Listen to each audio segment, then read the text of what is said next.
समाज पर सबसे अच्छा निबंध कैसे लिखें, चलिए आपको बताते हैं। इसके लिए सबसे पहले रूपरेखा लिखेंगे।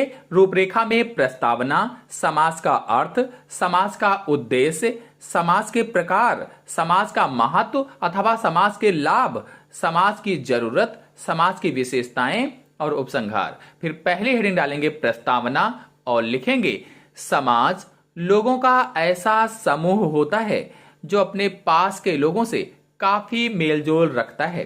समाज में हमारी भूमिका व्यक्तिगत जिम्मेदारी, सामाजिक दायित्व और नैतिक कर्तव्यों से जुड़ी होती है। इस प्रकार समाज में हमारी भूमिका कई पहलुओं पर आधारित होती है। फिर अगली हेडिंग डालेंगे समाज का अर्थ। एक से अधिक लोगों के समुदायों से मिलकर बने एक समूह को समाज कहा जाता है, जिसमें सभी व्यक्ति मानवीय क्रियाकलाप करते हैं अथवा एक ही भौगोलिक क्षेत्र में रहने वाले लोगों का समूह समाज कहलाता है। फिर अगली हेडिंग है समाज का मुख्य उद्देश्य। समाज का मुख्य उद्देश्य मानव कल्याण करना है, मतलब लोग एक दूसरे के साथ मिलकर सहयोग करें ताकि वे अपने व्यक्तिगत और सामूहिक लक्ष्यों को प्राप्त कर सकें। समाज संबंधों के निर्माण, आपसी समझ और सहायता को बढ़ावा देता है। फिर अगली हेडिंग डालेंगे समाज के प्रकार। समाज के 3 मुख्य प्रकार हैं: प्रारंभिक समाज, विकासशील समाज और उन्नत समाज। प्रारंभिक समाज मुख्य रूप से खेती पर आधारित था। विकासशील समाज में बागवानी और कृषि के माध्यम से संसाधनों के निर्माण और दोहन की प्रणालियां बनाई। उन्नत समाज में मशीनों और औजारों तथा श्रम का उपयोग करके सामान बनाने तथा प्रौद्योगिकी और उन्नत संचार जैसी जरूरतें हुई। फिर अगली हेडिंग डालेंगे समाज का महत्व, अथवा इसे हम समाज के लाभ भी कह सकते हैं। तो समाज व्यक्तियों के जीवन को आकार देता है।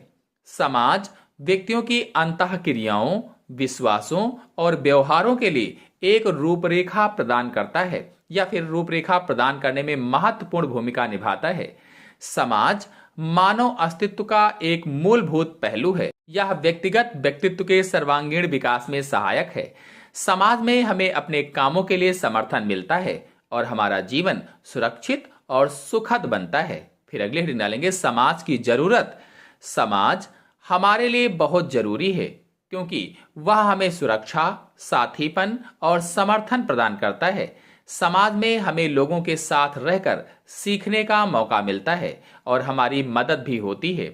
यहाँ हम अपनी खुशियाँ और दुख सभी के साथ बांट सकते हैं और एक दूसरे की मदद कर सकते हैं। फिर अगले हेडिंग डालेंगे समाज की विशेषताएं। समाज में एक से अधिक सदस्य होते हैं, उनमें वृहद संस्कृति होती है। सामाजिक संबंधों का दायरा, श्रम विभाजन, सामाजिक आपसी सहयोग, सामूहिक कार्य होता है। यह शिक्षा, प्रौद्योगिकी, उद्योग और शहरी जीवन को प्रभावित करता है। फिर अंतिम हेडिंग डालेंगे उपसंहार और लिखेंगे मिलजुल कर प्रेम सहयोग पूर्वक रहने की भावना समाज को एक सूत्र में बांधती है, क्योंकि एक व्यक्ति अपने गुणों के माध्यम से कई लोगों के काम आता है। प्रत्येक व्यक्ति अपने इस सामाजिक उत्तरदायित्व को निभाते हुए सभी के लिए विकास के मार्ग को प्रशस्त करता है और वे आपसी सहयोग से ही समाज का निर्माण करते हैं। इसी के साथ आप सभी लोगों को धन्यवाद।